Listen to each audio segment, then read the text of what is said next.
you know, the people in Uganda, the South Sudanese that we work with, literally would look at you and you smile, man, their life just lights up. We operate by the clock here. Hey, we got somewhere to be, you know.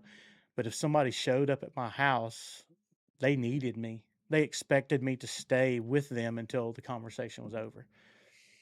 And it taught me a lot about the fact of actually investing in people, meeting them where they are and trying to help them get to where Jesus wants them to be. I laugh. This is the Best Dash Collective, a podcast where we talk about real people, real lives, and all the wins and losses that come in that little dash between birth and death. Well, I'm glad. Okay. Hey, welcome to the Best Dash Collective. I'm Houston Blackwood, a host for the show. Tonight is a very special guest to me, Mr. Brent Colee. We have been friends for, like 30 years, more than that. Seventh grade. Yeah. Okay, so y'all do the math? That was many, many moons ago. But you have probably one of the most interesting lives I've ever known, and you've been that person, that man who was set apart from the first time I ever met you. And so it's an absolute honor to have you here tonight and to walk through your journey, your story, your best dash. I couldn't be. I don't know, man. I think I'm going to get to see a lot of cool people and talk to cool people, but sitting down with you for this is really exciting to me, and I'm thankful you're here.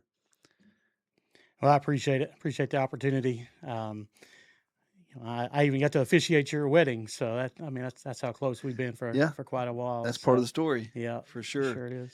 Well, there's so many things about you that are just wild and captivating about your life. So, give us the Cliff's notes of who is Brent Colee, and then we're going to zoom back into little Brent and pick up from there. All right. Well, grew up in the Hartselle area.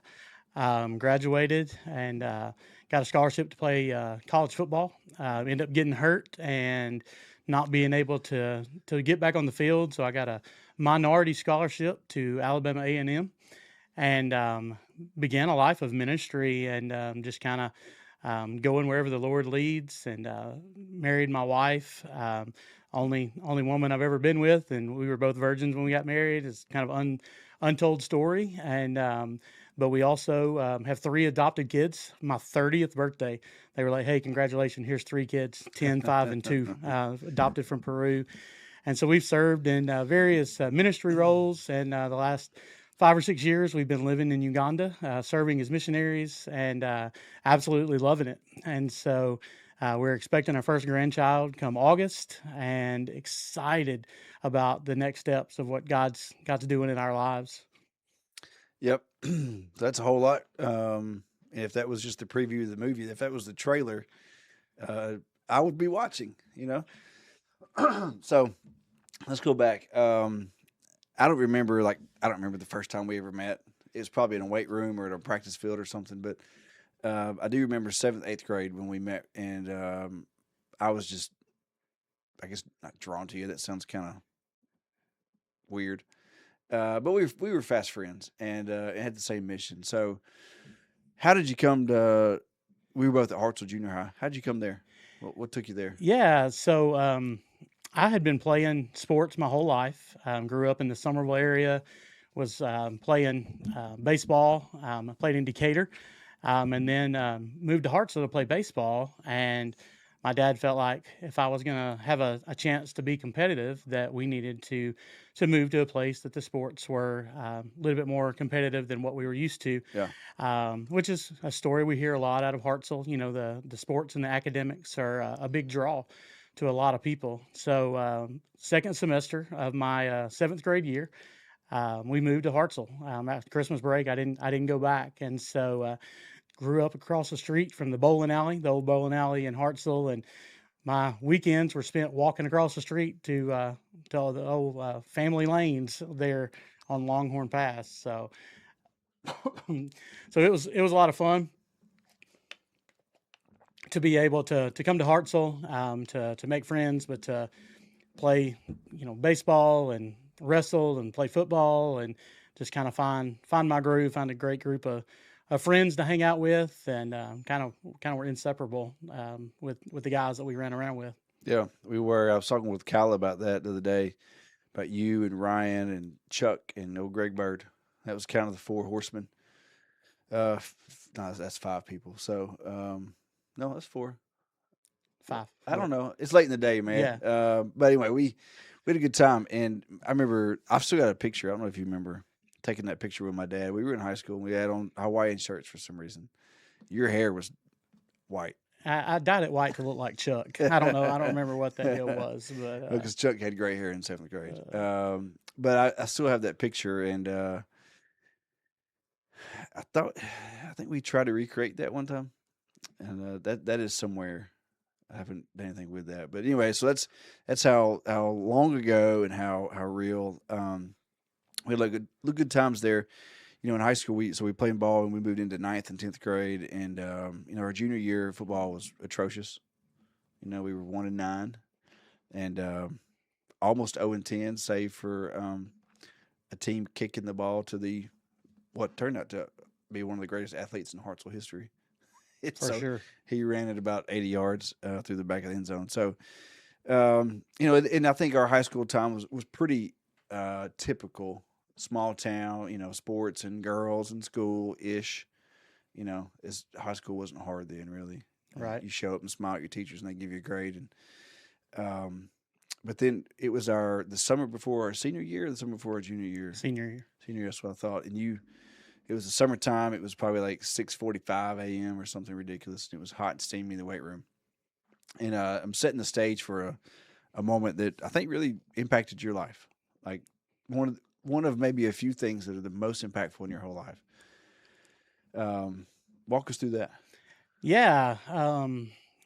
I think my junior year is when I really kind of started taking it serious. Yeah. I was always the biggest kid, Mm-hmm. and got by on sheer size. I could know what the play was, and we were talking earlier. Like I was even telling the quarterback what to do. I was really smart, but I was pretty lazy, to be honest. And we got a new coach, and he began to push me to excel. And I was on the leg press, and I had increased my max 450 pounds in 3 weeks on leg press, which means either I got really strong or I didn't really try when we maxed out. But Both. even at that first max was 895 pounds. And I remember Coach Smith putting 1,200 pounds on the machine and climbing on top of the leg press machine and telling me to go until he said stop. And I repped out about 15 or 20 reps. And So that's roughly about 1,500 pounds right there with his big body on there. yeah. And he climbed off the machine and was like, Colee, you could be something special, but you're going to have to push yourself. And so I took it as, all right, I can do this. And so the next time we were leg pressing, I did 1,500 for 12 reps. And then I put 1,600 on the machine. And I came down, I pressed it up, and I came down a second time, and it was early in the morning. The condensation was on the sled, and my right foot slipped off the machine, and my left leg wasn't strong enough to keep it. And so it collapsed. And if you know anything about weight room equipment, there's stoppers that keep the weight from going all the way and crushing the person underneath.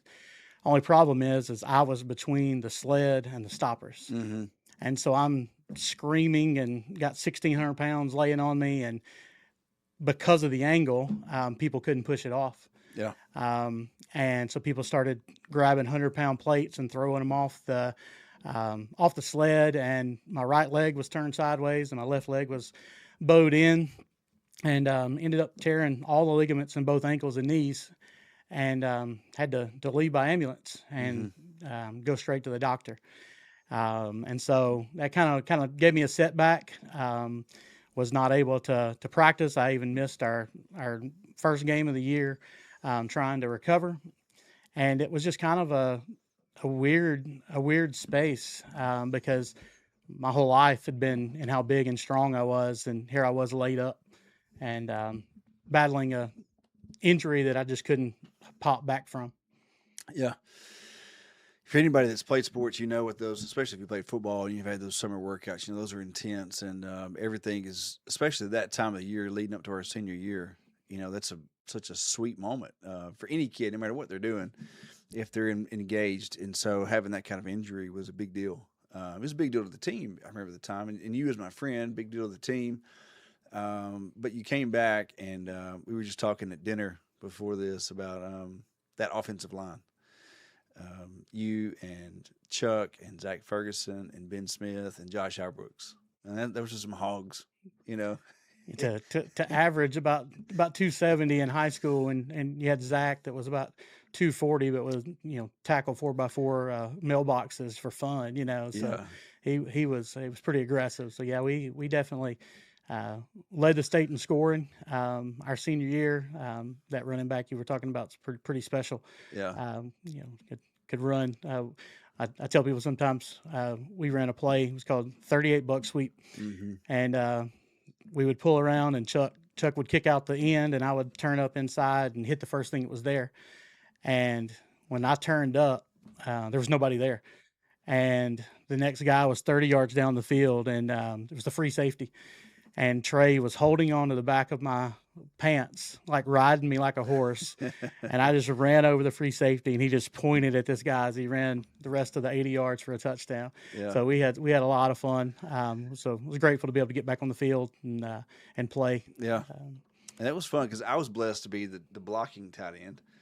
And I say that specifically because they wouldn't throw the ball to me because I couldn't catch it ever.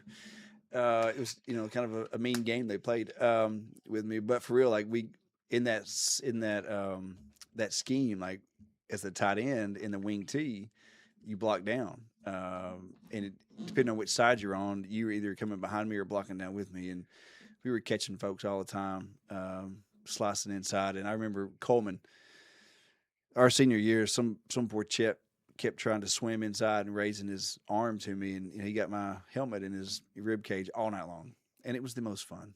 Those Bearcats, but we did really well that year, and we went from 1-9 to 6-4, which doesn't sound 6-4 doesn't sound great, but I will never forget those days, and gosh, those sprints and all the practices and all that, and I think any sport that you play, like with those people in your senior year, like you remember that forever. It doesn't matter what you're doing.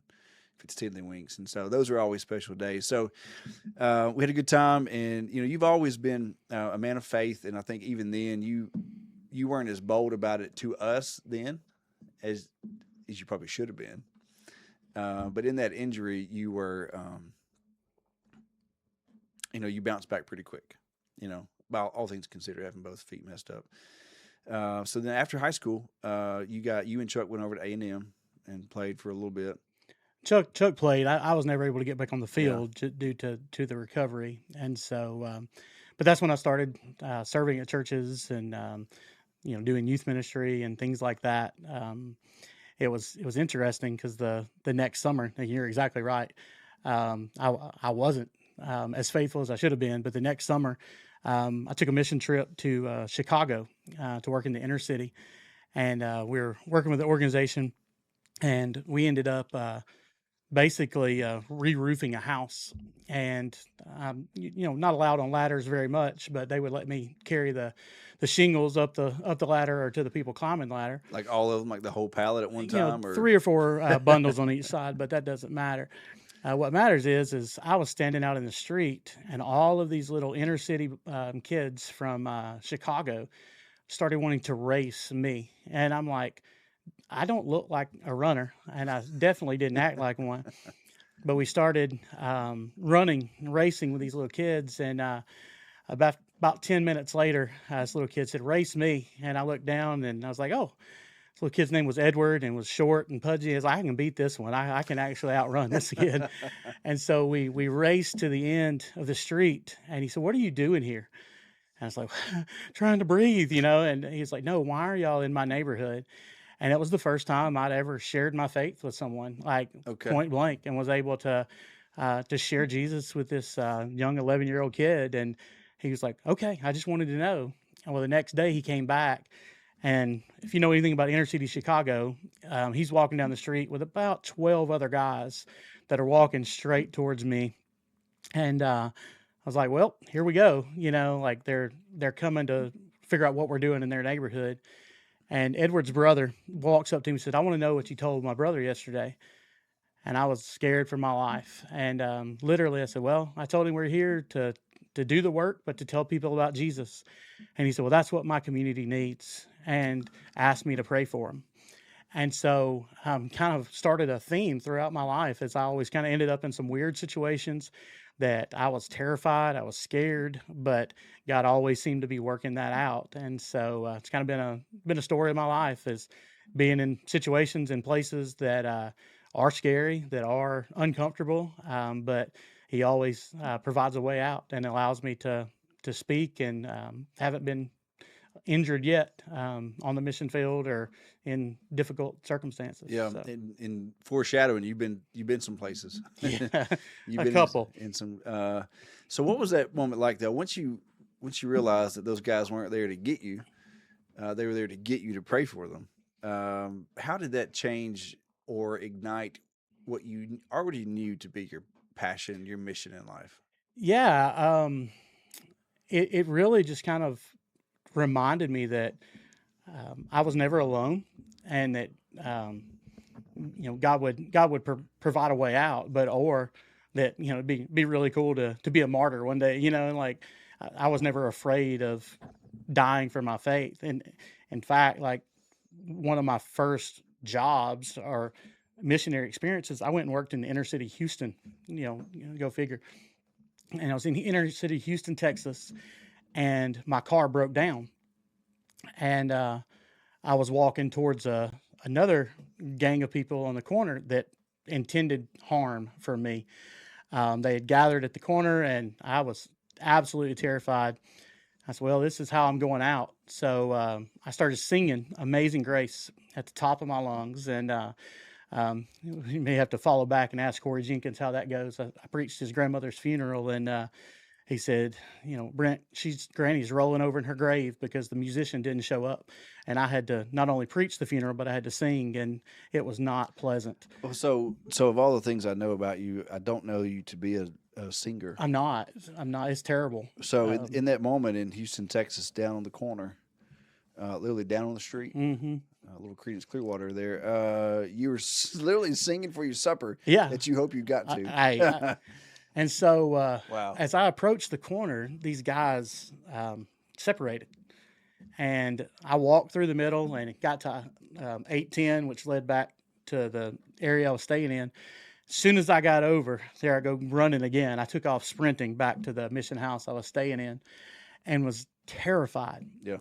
And so I actually had the honor to preach at a small congregation. And when I walked in on Easter Sunday, this guy comes forward. And he says, "Hey, you were that guy in my neighborhood the other night."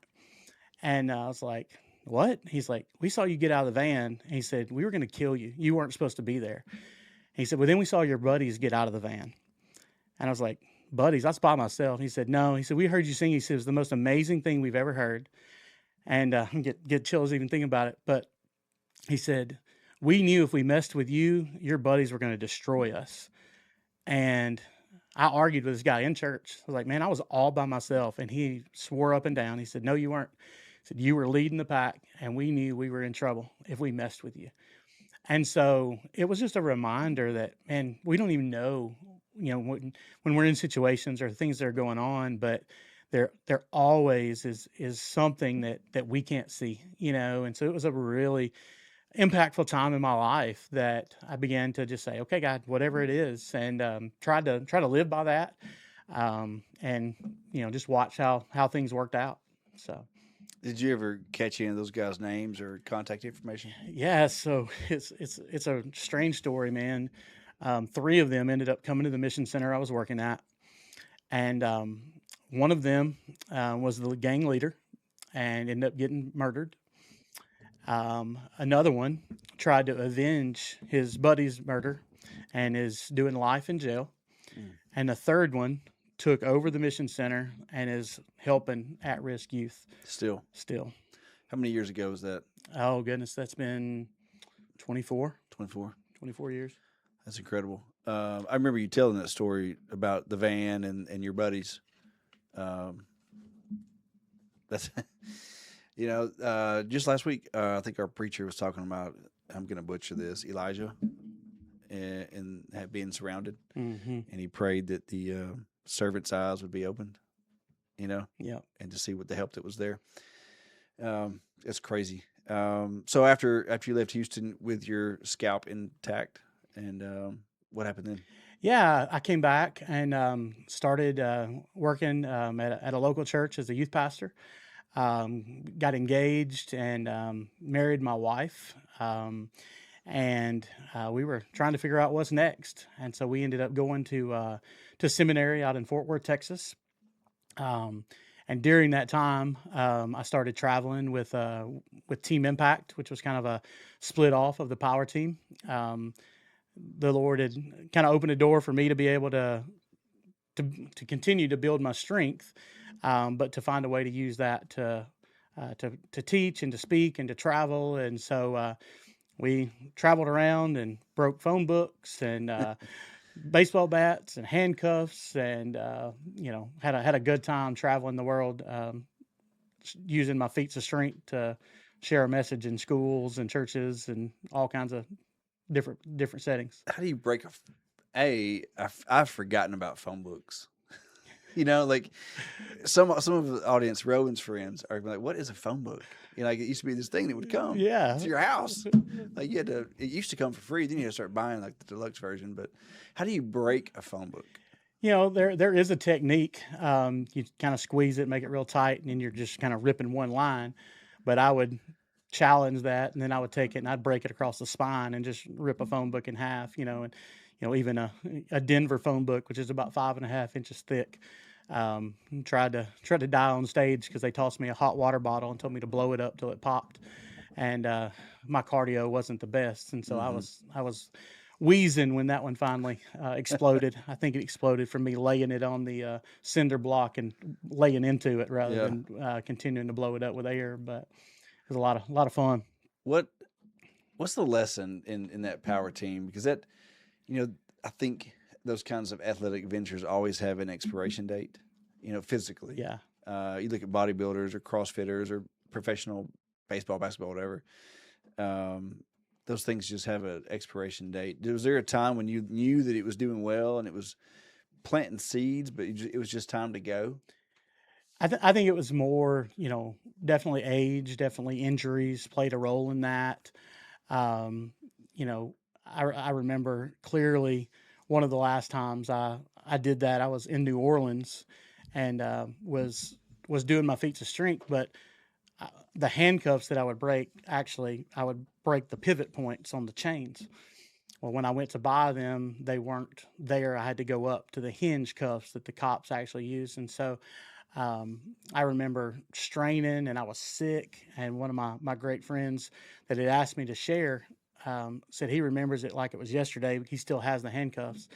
That all of a sudden, both of the locking mechanisms, not the hinges, the locking mechanisms exploded at the same time and just fell to the ground.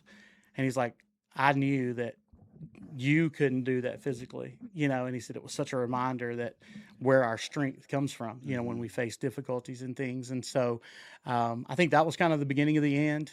I've had surgeries and torn biceps and rotator cuffs and lots of medical anomalies where the doctors are like, hey, we've never seen this before. And I'm like, you could probably do a research project on me. But I definitely think the message was always, whatever gifts that you have, use them. You Mm-hmm. know, it was a friend of mine that said, "Hey, I've got an event. I want you to come and use your strength for a upward basketball event." And so that's how it started. Things that I never thought was possible, things I didn't think I could do. I began to train and began to, they say it takes 400 pounds of bench press pressure to break a baseball bat. So I was like, well, we better get there and be able to handle that pretty easily. So definitely finding whatever it is you're good at and putting your efforts into it, even if it does have an expiration date.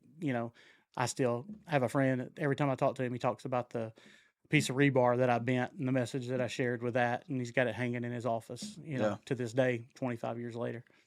So What would you say to people who know that they have a gift, of some type, a spiritual gift, Yeah.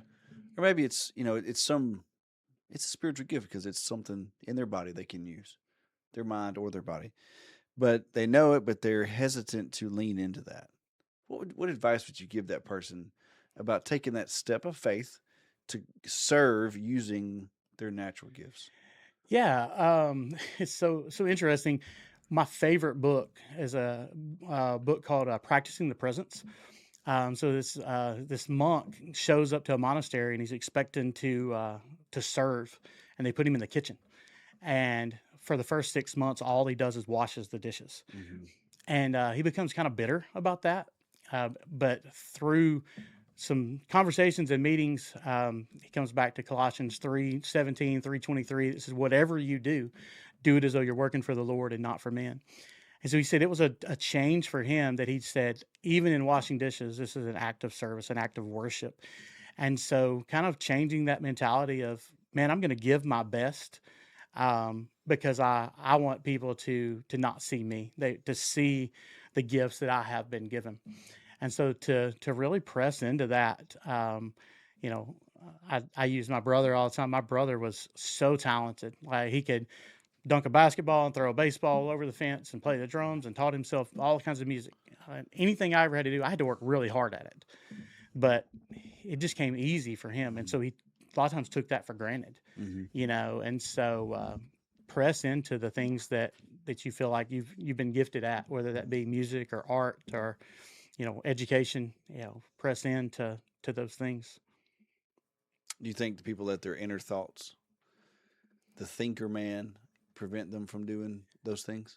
Oh, no doubt. We operate in a fear of failure society. Like, Mm-hmm. I don't know what to do, therefore I'm not going to do anything. Or if I mess up, somebody's going to look at me, somebody's going to make fun of me. My kids are that way. They don't want the negative attention. Mm-hmm. So therefore, a lot of times they just choose that headspace that says, I'm not going to do anything because I don't want people to make fun of me or see something that I failed at. Yeah. I think that persists for a long time. I remember being a classroom teacher and I wanted to be a principal. And I don't know, I wore jeans and a polo most days. And somebody told me, it's like, hey, if you got to dress for the part you want to dress for the job you want. Cool. So I was like, okay, but I'm not going to go buy a bunch of suits and wear because I look silly in the classroom. And well, I kind of had to. And so you have to assume that next role. You have to assume the identity of what you want next, I think, and step into that, or just imagine yourself in that role, right? So I think watching you transition, and we stayed in touch. What's unique about our friendship is that we've probably gone a couple of years at a time and not talked. And then the first time I get this random message from Uganda, wherever you were, like we picked right back up.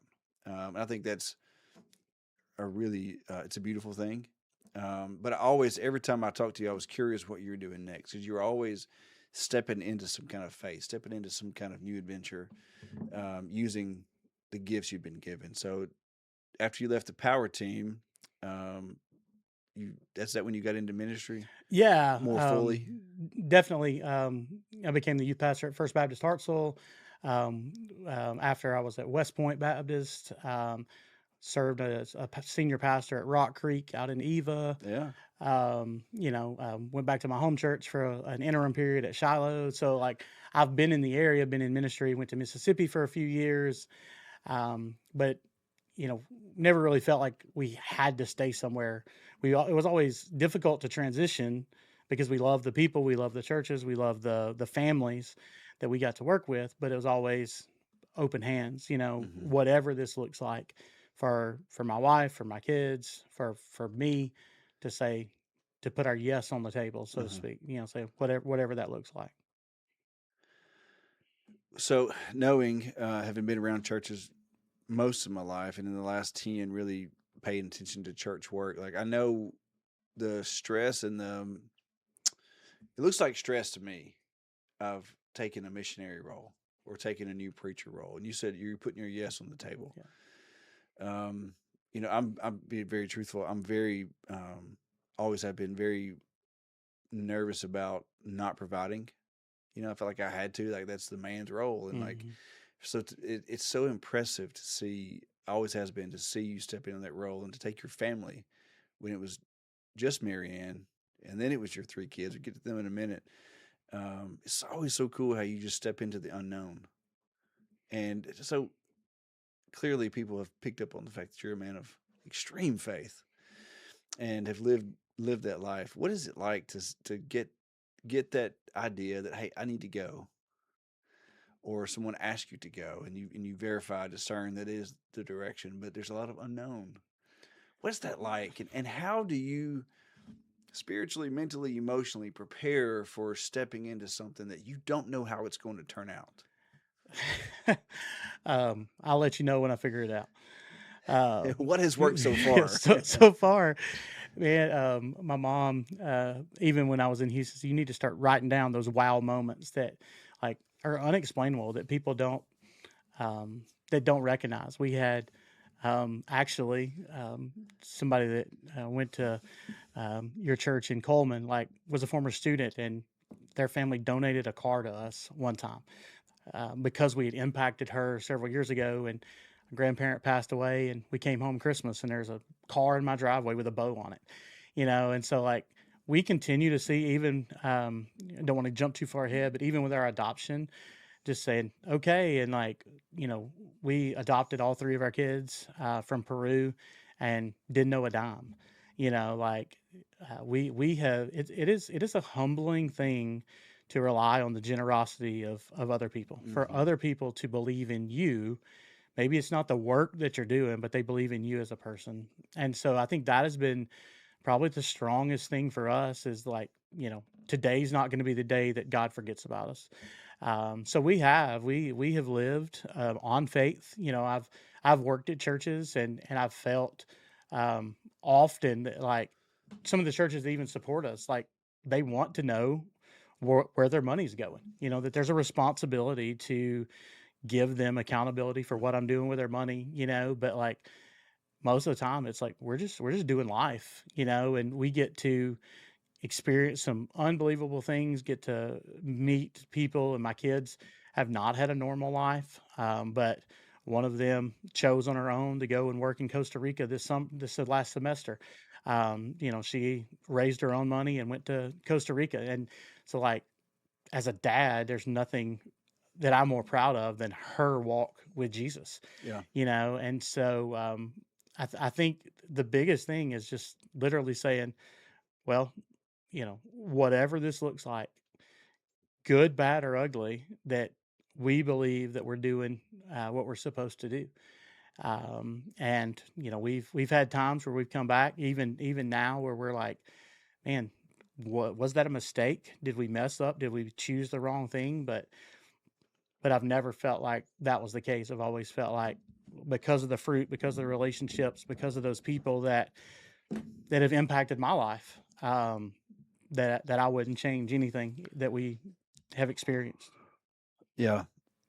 Listening to you walk through that, and I'm imagining the first time I heard you say you were going to Uganda, like you were going to Africa, And at that point, the only thing I knew about Africa was watching on Channel One, you know, uh, the genocides that were going on there, and then watching later on the movie Outbreak, and all these like terrifying things, and like everything in Africa wants to kill you, but you chose to go there, And I don't know if that's the succession of the story, but um, like just watching you forever step out in that faith.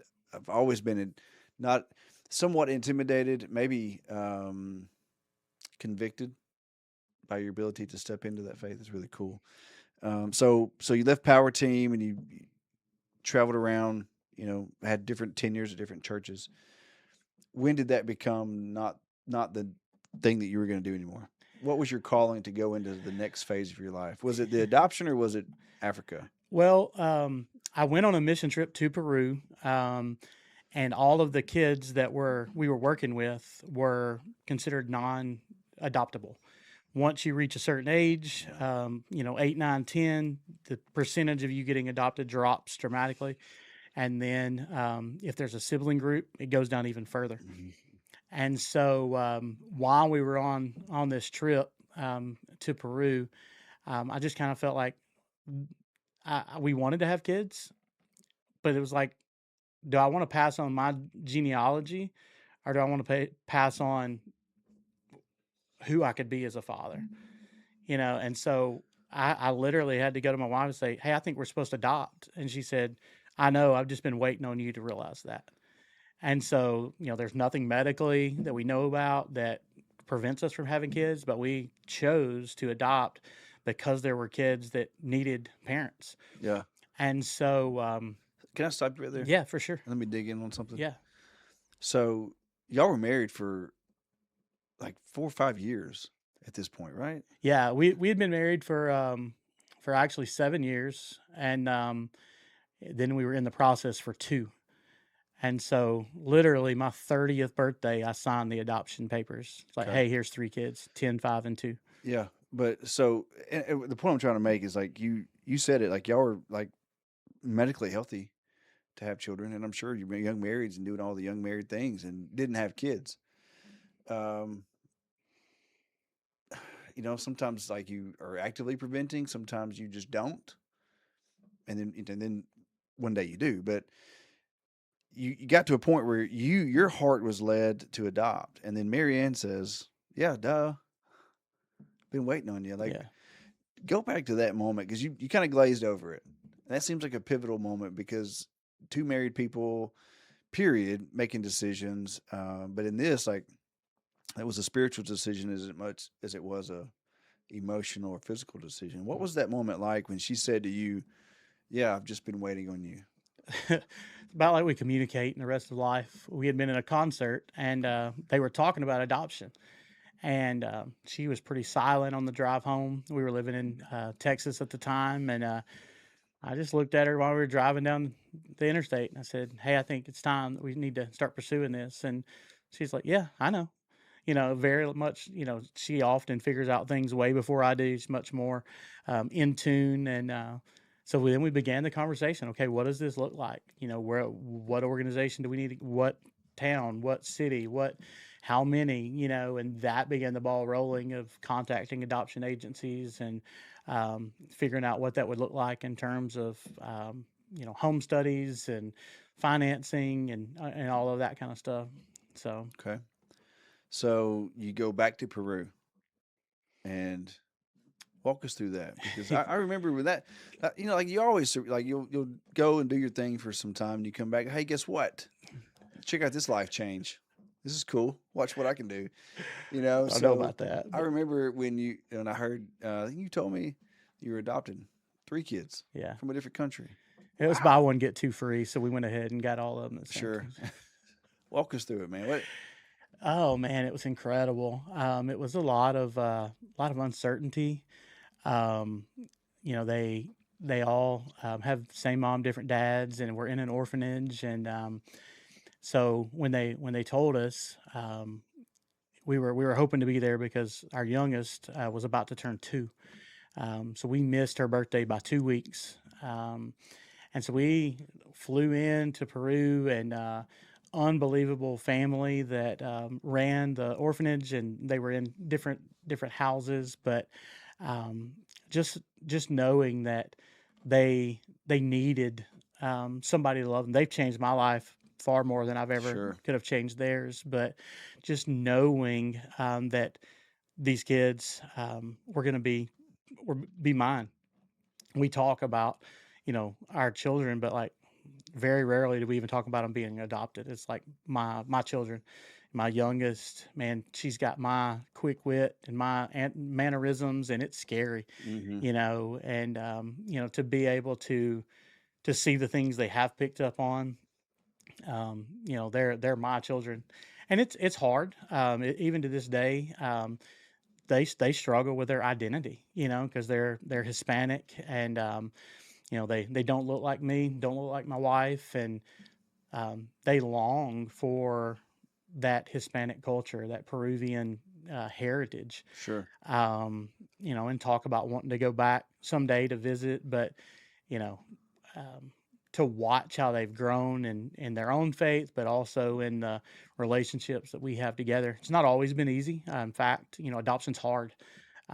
You've got kids that have experienced more than we ever have in our lives at 2, 5, and 10 years old. The trauma they've been through, the counseling, the things that we've had to deal with that we weren't prepared for. There wasn't a manual on, No. but um, to watch their resilience, to watch how they have matured and how they want to have some of the things we've implemented, and then some of the things that they're like, hey, we want to do this like we did when we were little. Yeah. We want to have today. It's crazy. Today is actually the day they became U.S. citizens when we flew back into the country Really? 15 years ago. Yeah, That's crazy. yeah. Wow. Good anniversary.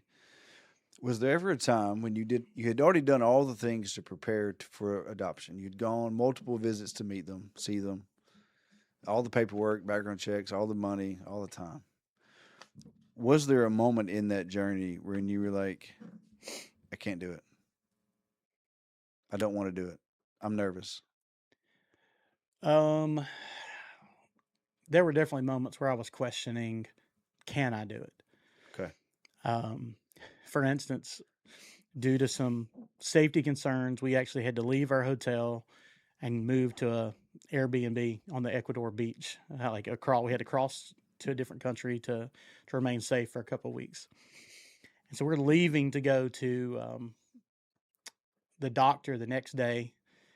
Dinner was a disaster. We couldn't do anything right. Like, they'd now been with us for a month, and things weren't going great. Like, our son had thrown a toy over the balcony, and before I could stop him, it was a 5-story hotel. He had jumped over the rail and scaled the wall and was running around the air conditioning units. And before he scaled the wall back to my room, the people were banging on the door from the front desk. And I'm like, Spider-Man just leapt out my window, and like, I'm gonna have to deal with this 10-year-old that has no boundaries, Yeah. that showed up at church and scaled the pillars to the ceiling because he could, and that's what he was used to. And I'm like, wow, how am I going to handle that? But our daughter Elizabeth came out of the room. We were sitting out front, and it looked like she had been attacked by a swarm of um, killer hornets. I mean, it was all mosquito bites, but her face was swollen, her eyes were swollen shut, and we're having to go to the doctor the next day to be approved as legal guardians. And I was like, they're not going to let us take these kids home because it looks like we've had her for a month, and I mean, her entire body is swollen, because she had gotten outside the mosquito net and walked outside and just was swollen from head to toe. And that was a thing in Peru, Hmm. Ecuador? Yeah. Like for everybody, not Hmm. just her. Yeah. Okay. So, So you felt like you couldn't do it. What convinced you that you could? oh And here's the man. lesson, Brent. And here's the thing. Like I hope that if anybody ever listens to the show, that they are thinking about maybe they're experiencing something that they think, "God, I can't do this. Maybe they're saying, God, I can't do this, or they're just talking to themselves. And they're full of that doubt and the inner thoughts of failure, um, thinking it's not going to work out. How did you push through that? Lots of prayer, lots of counseling, lots of just lots of saying I'm sorry and trying to figure out how we can do it better next time. Probably one of the hardest days. Kids are weird. Kids do weird things, but our son was 11 and was sitting in my lap, and my middle daughter. It's silly now, but um, she crawled on the floor and licked his foot. Strange thing, I know. She's a bit weird sometimes, but we love her. But he reared back and he kicked her as hard as he could in the face. So, as a new dad, my 5-year-old has just been kicked by her 11-year-old brother. And so, out of instinct, I just kind of slapped him on the leg. I was like, we don't do that. Well, he starts going crazy, screaming, fighting. So, I'm bear hugging him and trying to get him calmed down. He bites down on my arm, and I flex my forearm, and he starts spitting blood. I'm like, he has taken a chunk out of my arm. No, actually, he had broken his tooth off in my forearm when he bit me. So for the next 3 hours, I had to hold him to keep him from hurting himself or his sister or someone else. And after 3 hours, he called me Poppy, which was dad in Spanish. He's like, Poppy, please don't stop loving me. And Hmm. it had been the hardest 3 hours we'd had. Sure. We'd only been home for a few months, but he recognized that that behavior wasn't going to damage the relationship. Now, we've had other issues and have had disciplinary things, and it's been a struggle. But to see the man he's becoming, and he's having a daughter in August, and the conversations we can have now, he says thanks. Like, hey, it was difficult. He experienced a lot of life, a lot of trauma, but I definitely didn't always handle things the way I should. But that always sticks in my mind is, Dad, don't stop loving me even when I've chosen to act a certain way or do a certain thing. How old was he in that moment, in that 3 hour period? 11, How old is he now? 25. Okay. Um, so, you know, you knew my dad, and I knew your dad, and I think the world of your dad. And same thing for Chuck's father and Ryan's father. Greg's dad. We didn't know him; he passed early.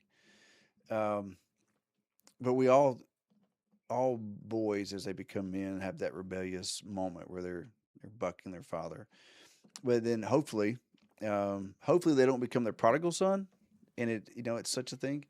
But hopefully there is a moment of um, reconciliation or just recognition.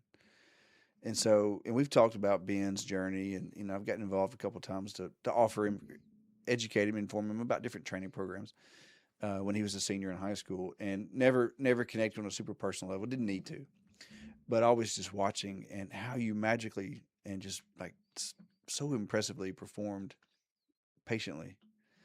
What was the moment though, or what was your approach that ultimately led to that reconciliation? Because over dinner you were talking about how now y'all are in a good spot, Hmm. and one of the last times we talked, he was still kind of raising hell. Yeah.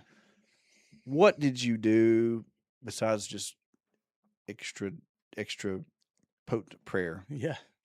in the natural, in the daily, to bring him back around to a reconciliation where he says, "Hey, thanks for loving me so hard." I'll be honest, I didn't do anything. Um, we tried to have a relationship, and there were lots of days that didn't seem like something that he was interested in. I recognized that I had to parent and protect my girls. So there was a lot of time where he was not even in our house. In fact, Yeah, when we moved to Uganda, he chose to stay and finish high school with my parents. Um, but I think water under the bridge has helped. But also, when we moved back this past November, we're actually 10 minutes from where he's living. So I think there was already some things behind the scenes that were being worked out sure. that took some time, that took some recognition for him to say, "Hey, I can talk to you about these things without feeling like I'm going to get in trouble, or Hmm. that the pastor is going to come out and you're going to immediately start quoting scripture at me." And my girls, I do that a lot. Can't help it sometimes, but I really don't think I had anything to do with it other than deciding that I was going to fight for him. Hmm. I fight for my students in Uganda. I stand up for them. I protect them, and I think around Christmas I had to make some decisions that said, "Hey, I'm gonna love you first. I'm gonna protect you. I'm gonna um, walk with you, no matter what, no matter your life, no matter the circumstances. You need to know that I've got your back." Yeah, And so, just in the last 6 7 months, those things have really blossomed in our relationship. it's an easy cliche statement to let go and let God.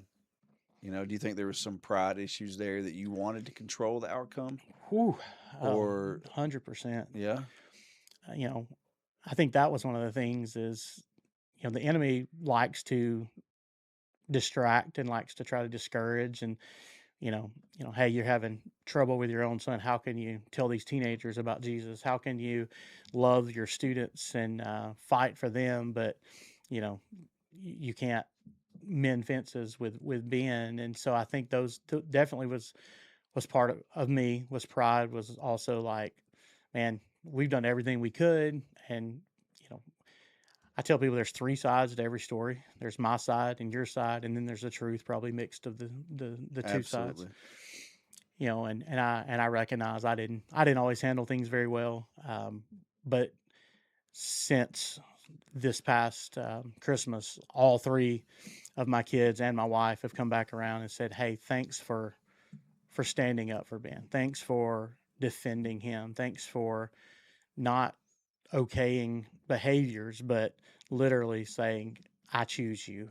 You know, I chose you when we were adopting you, but I'm choosing you today to have that relationship and to be intentional in the way we communicate and joke and talk and have dinner and those kind of things." I think that is a powerful lesson for any father, whether their child is little or teen or early adult, maybe even older. I don't know. I remember there was a time my dad, I was going to buy a house. I was working Tuscaloosa, and he said, "That's the dumbest idea you've ever had. And if you do it, you're on your own. I'll still love you, but you're gonna pay those consequences." Um, he said, "But I'll be here to pick up the pieces." Yeah. I'm like, "Oh gosh, okay, so maybe I shouldn't do that." So we skipped over a big part of your life. Uh, we forgot we haven't talked about Africa, Africa's recent. Uganda. So I don't remember the exact moment, but when I learned you were going to Uganda, I was like, "Well, that's crazy," and he must know something I don't. So what got you there? The church I was pastoring had some people that were going to Uganda and invited me to go to kind of lead a trip. And to be honest, the trip was terrible. We didn't uh, didn't get to do the work. Like we ended up in a area that was pretty dangerous. And the guy that I was with was like, "Hey, I need you to preach the crusade tonight. I'm not feeling good. Catch a boda," which is a motorcycle taxi through a forest where they're like, "Hey, you don't need to be there at night," you know. And so like I felt like I was almost like used in a lot of ways Yeah. to do some things. Left me holding a bag at the end of the trip. "Hey, me and my son are going to stay here um, and enjoy this resort. You get all these people out of the country."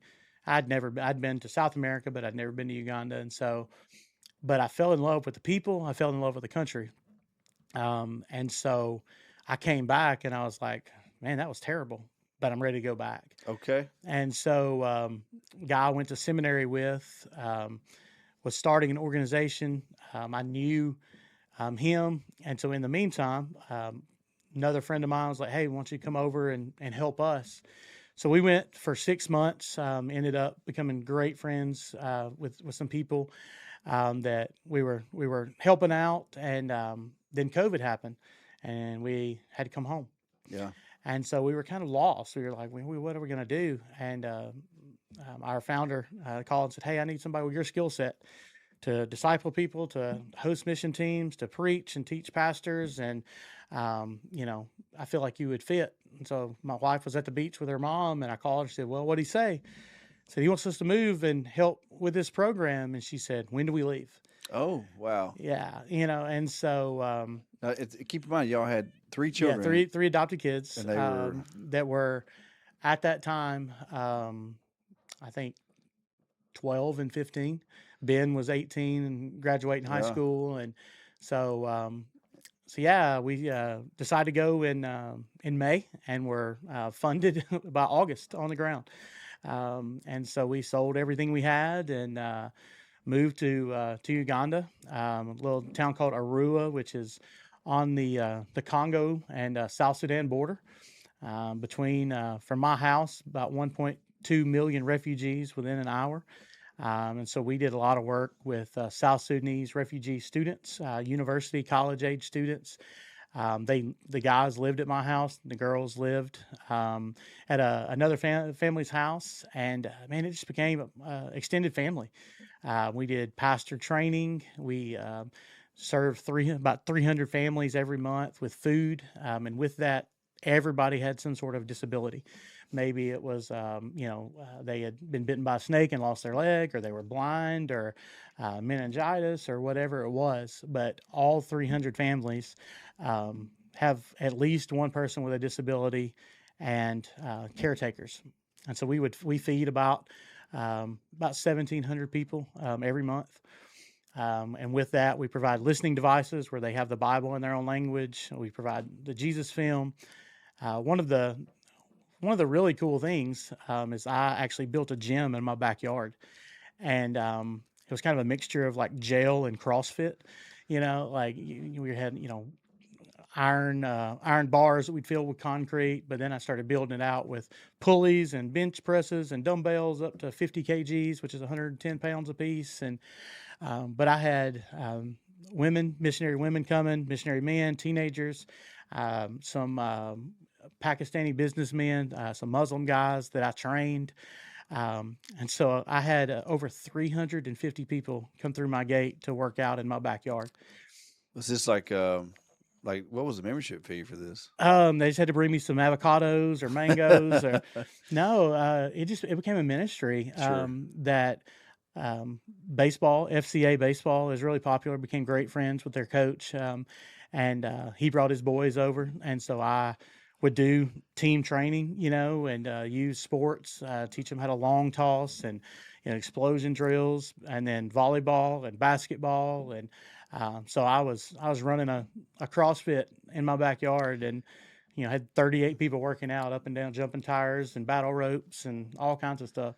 Yeah, what folks don't know about you, if they don't know you, is that you're quite possibly one of the most athletic large people I've ever met. Like you played everything. Yeah. You could play anything, and like you were extreme athlete. Your father is that way too. I think Drew to some degree also just good at everything. Drew's the best athlete in the family.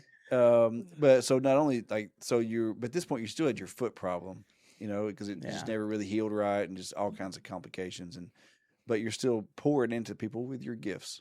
So you went from breaking things to now breaking down their bodies, breaking down my body physically. Sure, yeah, they're yours, but also helping them break down to learn, new skills and make them stronger.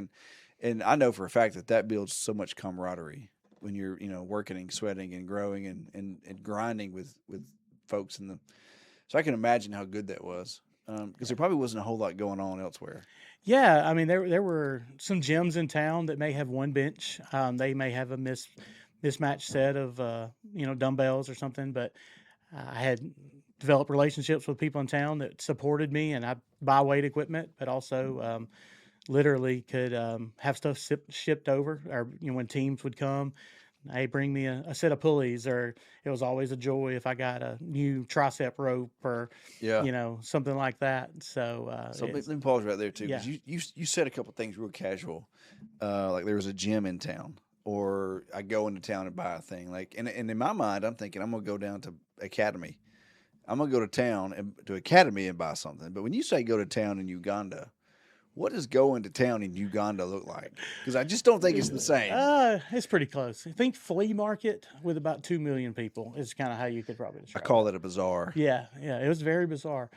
Every shop kind of specializes. There's a hardware store that you can go in, and I could get a caulk gun, but if I needed screws to hang up my speed bag, I had to go around the corner 4 shops down and buy the eye bolts from a place that only sold screws.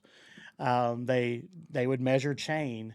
They would take it out and lay it on the sidewalk, and however far they stretched it was how much you paid. And so there was a stand that only sold eggs, or there's a stand that you could buy flour, and they would weigh it on a scale and grind up the posho. Or so like even when you went to the market was like, okay, all the tomatoes are in this section. So you may have 12 people that are selling tomatoes, and then 12 people that are selling bananas. And, this one has the beans that you don't eat because they got rocks in them. So you go get beans from this place. Oh, wow. So shopping, cooking took 2-3 times. You couldn't just run by Dairy Queen and grab something. There were restaurants, but we would wait for a couple of hours if we go have a sit down meal just to get served.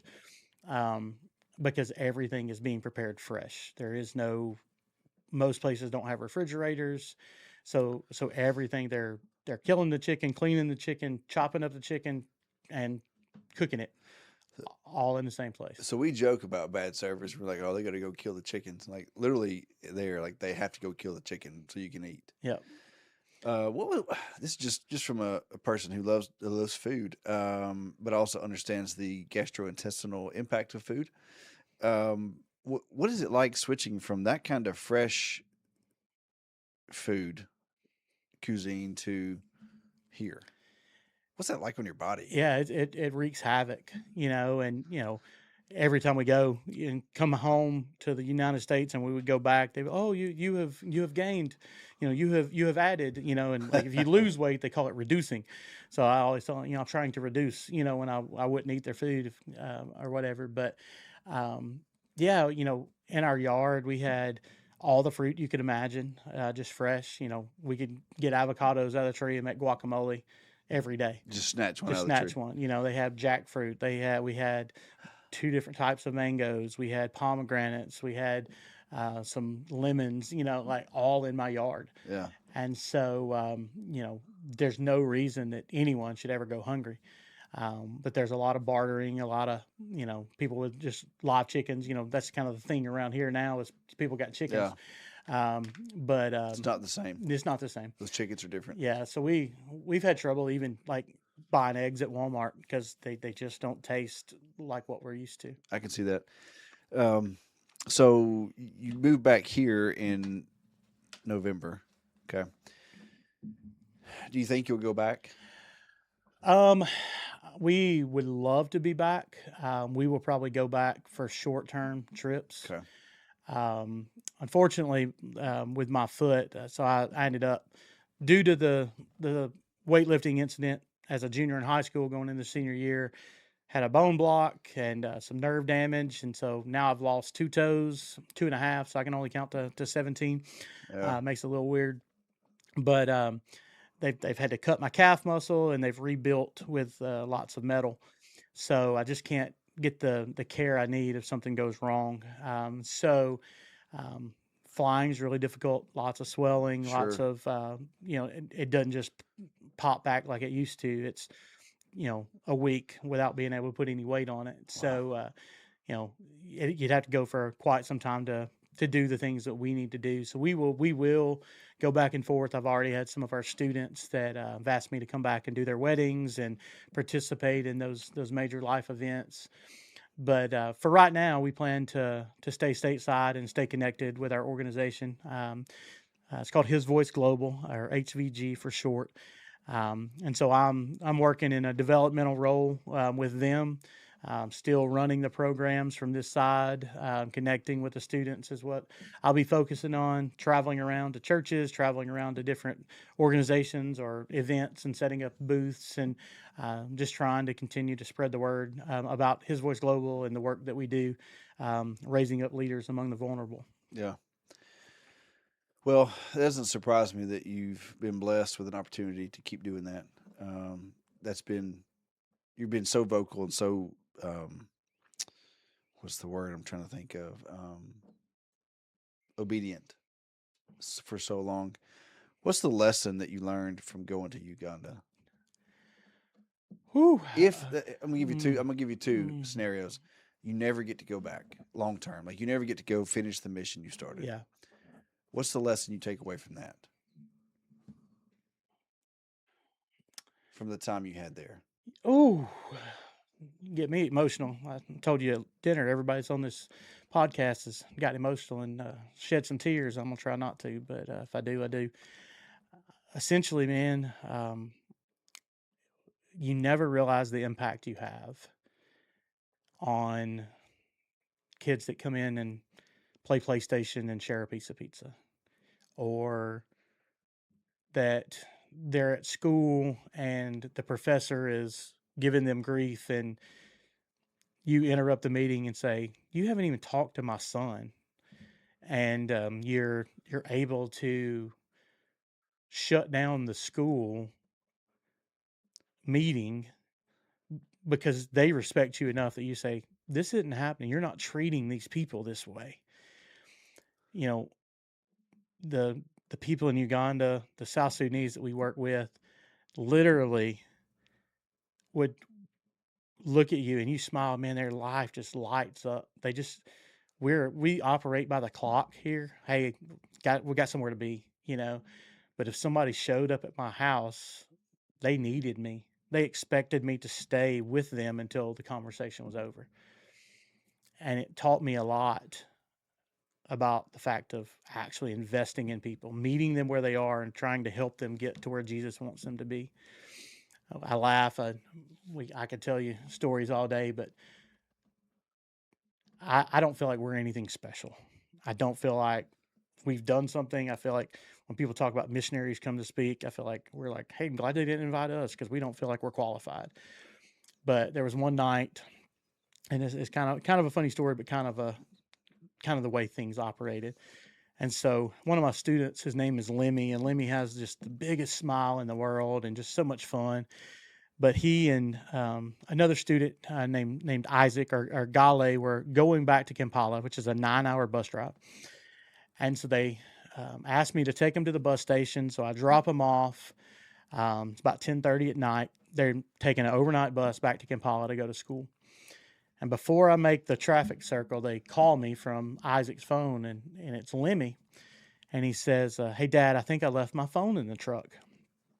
And it's okay, I'll come back. Well, when I get back, he had actually called his phone, and somebody had stolen his phone as he crossed the street. Other bus station is about 3 blocks away. And so I pulled back up, and he said, Dad, somebody's got my phone, and he's telling me to come get it from this bus station. And he said, I'm afraid if I go get it, that I'm going to miss my bus or I'm going to get robbed. He said, I don't know what to do. I said, well, stay here, get on the bus. I'm going to go try to find your phone. And he said, what are you going to do? I said, I don't know. So I drove 3 blocks, got out, and well, another bus had just parked, so people are pouring out of the bus. Back alley, 10:30 at night. I'm the only American. We'll use that terminology. I'm the only American there, and I've got on my workout gear, sleeveless shirt, and so I call and I see the guy answer Lemmy's phone, and then he looks down, and he puts it back in his pocket. So I'm just like, "Hey, what are you doing with my son's phone?" It startles him. He's like, "What?" And he said, "No, no, no, I found it." I said, "Man, that's so nice." Well, the exchange rate is 3,500 to 1 USD. So like 3,500 equals $1. So $1,000 is 3.5 million. I'd been to the bank, it was payday, and so my wallet is full of 50,000 shillings. Literally, I have $1,000, 3.5 million. I take out my wallet. I'm like, man, that's so good of you to find my son's phone. Let me pay you. And so I offer this guy equivalent of about $10. He's like, no, 50. And I was like, nope. So I reach out, I take the phone out of his hand, and I'm like, now I have the phone and you have nothing. And so people are like, oh, what are you doing? And I'm like, he stole my son's phone, and now I'm taking it back. Anybody want to talk about it? And they were like, I said, okay, thanks. I turned around, went and gave it back to Lemmy. Before I get home, like they have blown this story up that Dad's the hero, that Dad like was willing to fight an entire busload, and I'm like, man, I just went and asked for the phone back, but it literally, like, I called this guy and he didn't answer, and I took my son's phone because he stole it.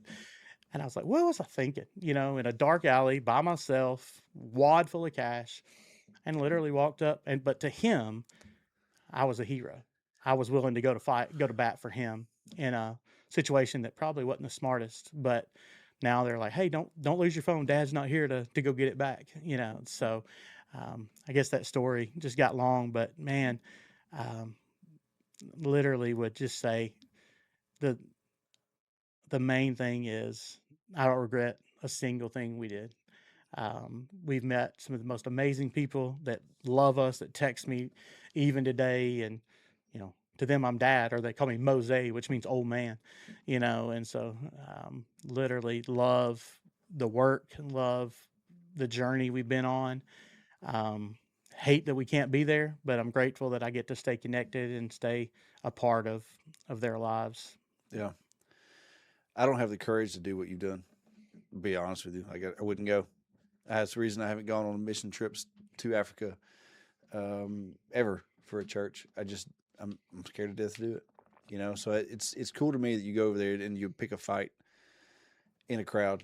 You probably had your buddies with you again. I don't know. I didn't go back and ask, You but know, it wasn't my first rodeo, so I would, yeah. figured they were there somewhere. You've always been so bold and so brave, physically and then also just spiritually. What's next? So you're going to be with His Voice Global, and you're going to work here for a while. Where do you see that going? And in 5 years, on my work show, I'm always like, hey, in 5 years, what are you celebrating? I heard one of the days sitting in your chair because you're going to be in the one upstairs, the big desk upstairs. Somebody said that in a job interview. Yeah. It seemed to go over real well. I have no idea. Whatever that is, if I lose the rest of my toes on my right foot or whatever, I still want to be able to say I walked faithfully. Bible talks about how beautiful are the feet of those who bring the good news, and I'm like, well, I don't think that applies to me anymore.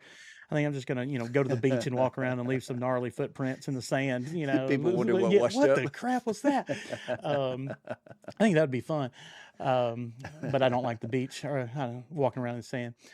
Man, I look forward to continuing to build relationships. A lot of the people that I've met, I've seen some really cool opportunities through the gym or through whatever that looks like to build relationships with people.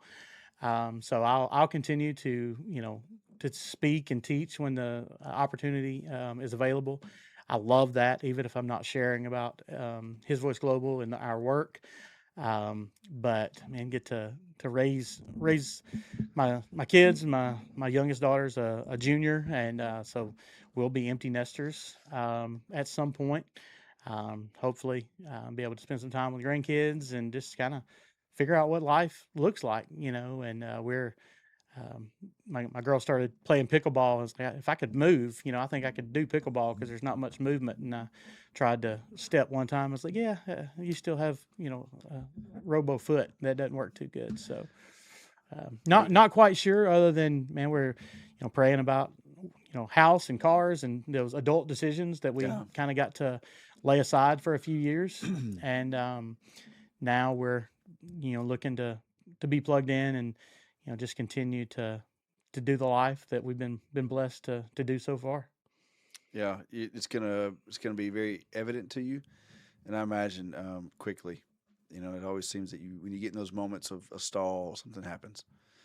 How would folks get connected to you and His Voice Global if they wanted to contribute or learn more? Yeah, I'm on Facebook, Brent Colee, or my wife as well. But HVG or hisvoiceglobal.com. Or my email is brent@hisvoiceglobal.com. And so would love to share any information or, share at churches or business lunches or whatever that looks like. We enjoy being around people, but man, just watching how it all comes together is a unbelievable story that he's writing, and I'm not. I just get to be a part of it. Yeah. So. For anyone out there who's thinking, this is a final thought. Anyone out there who's thinking, man, I would love to do something like that, but I'm terrified to step out. What's one word that you would give them to encourage them to make that move? One word. One word.